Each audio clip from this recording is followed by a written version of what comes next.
नहमदुहु व नुसल्ली व नुसल्लिम अला रसूलिहिल करीम अम्मा बाद अऊज़ु बिल्लाहि मिनश शैतानिर रजीम बिस्मिल्लाहिर रहमानिर रहीम अस्तईनु बिस्सब्रि वस्सलात सदक़ल्लाहुल अज़ीम।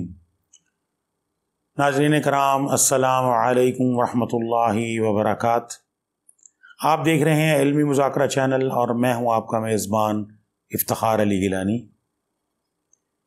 नाज़रीन, रमज़ानुल मुबारक का बाबरकत महीना हम पर साया फ़गन है। हम अल्हम्दुलिल्लाह रोज़े भी रखते हैं, नमाज भी पढ़ते हैं, तरावी पढ़ते हैं, तिलावत करते हैं। तो एक और काम जो हम करते हैं वो है सब्र। रोज़ा और सब्र का आपस में बहुत गहरा ताल्लुक़ है। आज के हमारे प्रोग्राम का मौजू भी रोज़ा और सब्र है। इस अहम मौजू पर गुफ्तगू करने के लिए मैं मौजूद हूँ मोहतरम जनाब प्रोफेसर अली असगर सलीमी साहब के पास। अस्सलाम वालेकुम। जी वालेकुम अस्सलाम। प्रोफेसर अली असगर सलीमी मेरे उस्ताद मोहतरम भी हैं। आप साबिक असिस्टेंट प्रोफेसर शोबा उलूम इस्लामिया बहाउद्दीन ज़करिया यूनिवर्सिटी मुल्तान, आप मुमताज़ माहिर तालीम हैं। तो आपसे हम पूछते हैं कि रोज़ा और सब्र का आपस में क्या ताल्लुक़ है? जी बिस्मिल्लाहिर्रहमानिर्रहीम। गिलानी साहब, बहुत अहम टॉपिक है। रोज़ा और सब्र का आपस में बड़ा गहरा ताल्लुक़ है। जी, सब्र जो है, इससे पहले सब्र को समझना ज़रूरी है। एक तो हमारे यहाँ का सब्र है जो बेबसी की नौयत रखता है। हम चूँकि एक अरसा ग़ुलाम रहे और बादशाहों ने हमारा मक्कू ठप के रखा और ना खुद ही बेदार होने दी और नफ़ी ज़ात के फ़लसफ़े पे हमारी शख्सियतें परवान चढ़ाई। नतीजतन हम एक्टिव और प्रोग्रेसिव और अग्रेसिव होने की बजाय पैसिव होते चले गए और तर्क दुनिया के तसव्वुरात हमारे यहाँ आम हो गए और राहिबाना तसव्वुरात के तहत हम ज़िंदगी गुजारने के आदी चले आ रहे हैं। तो ये अलग अलग मौज़ूआत हैं, लेकिन मैं सब्र के हवाले से ये बताना चाहूँगा कि हम आम तौर पे कोई फौत हो जाए तो उसको तलकीन करते हैं कि सब्र करें।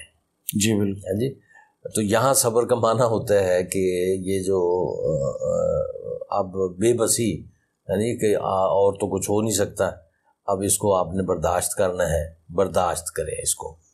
ठीक है, अपनी जगह पे ये मफ़हूम दुरुस्त है। लेकिन अगर मतलब कोई चीज़ आपसे छीन जाए है जी, तो वहाँ तो इस्लाम हक़ का अलंबरदार बन के खड़ा होने का दर्स देता है। लेकिन आम तौर पे हम फिर अपने तौर पे ही समझा लेते हैं अपने आप को कि बस ये अब सब्र करते हैं, सब्र के अलावा क्या चारा है। अब सब्र के अलावा क्या चारा है, जो ये जुमला है, इसके अंदर ही सब्र का मफ़हूम जो हम समझते हैं ये ज़ाहिर हो रहा है कि ये एक बेबसी की नौयत की चीज़ है। इसके अलावा कोई चारा नहीं है जी। हम इसको बर्दाश्त कर लेते हैं और इसके हमारे पास कोई रास्ता नहीं है कि हम अपना हक़ हासिल करें। ये बादशाहों के दौर का तमद्दुन है, बादशाहों के दौर की तहज़ीब है, बादशाहों के दौर का कल्चर है ना, जो जिसमें हम परवान चढ़े और वहाँ पे उन्होंने किसी को उसके ख़िलाफ़ मतलब ना प्रचार करने की इजाज़त दी और ना बोलने की इजाज़त दी। तो ऐसे ही वह माइंड सेट हो गया और चलता आ रहा है।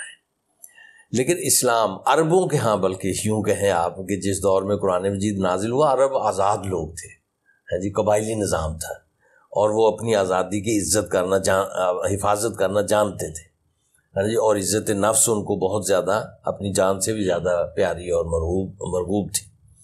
चुनाचे वो बहादुर थे, है जी, जान दे देना और जान ले लेना उनके दाएं हाथ का खेल। जी बिल्कुल, है जी, उनके लिए कोई मसला नहीं था। तो इसलिए अरबों के यहाँ ये तज़ल्लुल और पस्ती की नौयत की चीज़ नहीं है, बल्कि अज़्म, है जी, और जिद्दोजहद और डट जाने की नौयत की चीज़ है। जी बिल्कुल, सब्र। तो इन्हीं मानों में कुरान मजीद में इस्तेमाल हुआ है जी। हम उर्दू में जब इसके साथ उस मफ़हूम को अदा करना होता है ना, तो फिर उसके साथ लफ्ज़ लगाते हैं इस्तकामत का। जी, सब्र इस्तकामत। हाँ जी, है जी। तो यानी सब्र से बात वाज़ेह नहीं होती, तो साथ इस्तकामत लगाकर مفہوم مکمل کیا جاتا ہے کہ صبر و استقامت. بالکل. تو حالانکہ صبر کا معنی ہی استقامت ہے. ویسے بنیادی طور پہ اس کا معنی روک لینا, اور صبر مطلب یہ ہے کہ استقامت, جی ڈٹ جانا. اگر آپ نے کسی کا, آپ کا حق اگر مارا گیا ہے تو آپ اس پہ کمپرومائز نہ کریں, اس کو ترک نہ کریں, بلکہ حق لینے کی جد و جہد کریں, اور اس جد و جہد کے نتیجے میں جو حال ہے اس پر صبر کرنا, اس پہ صبر کرنا ہے جی, اس پہ یعنی ڈٹے رہنا ہے.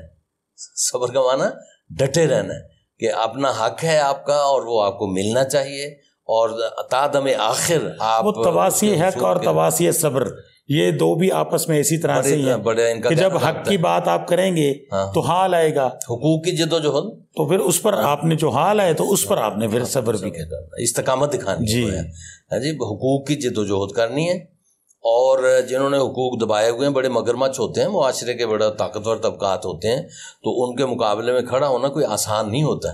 تو رسول اللہ صلی اللہ علیہ وسلم جو ہی اس حق کے لیے کھڑے ہوئے تو سارے سرداروں میں ہلچل پیدا ہو گئی اور کھلبلی مچ گئی, اور انہوں نے دیکھا کہ یہ ہم اس نظام کو برقرار نہیں رکھ سکیں گے جو ہم نے عوام کے حقوق کو دبا کر اور اپنے آپ کو بڑا بنا کر قائم کیا ہوا ہے, اور لوگ ہماری اطاعت کرتے ہیں اور ہم جناب اپنا حکم چلاتے ہیں.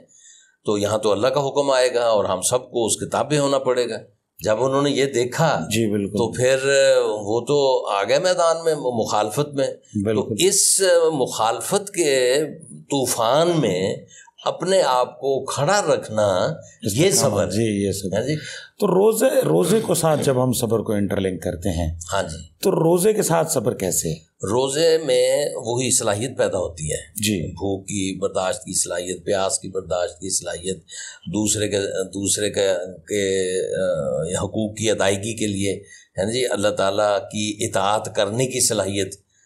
روزہ بھی آپ کو کبھی بناتا ہے نا, رات کو جاگنا ہے, رات کی جاگیں ہیں اور رات کو جاگنا ہے جی, صبح کا تلاوت قرآن مجید, اور اس کے علاوہ پھر نیکی کے سارے کام ہے نا, یہ آپ میں ایک طاقت پیدا کرتا ہے اور کبھی بناتا ہے.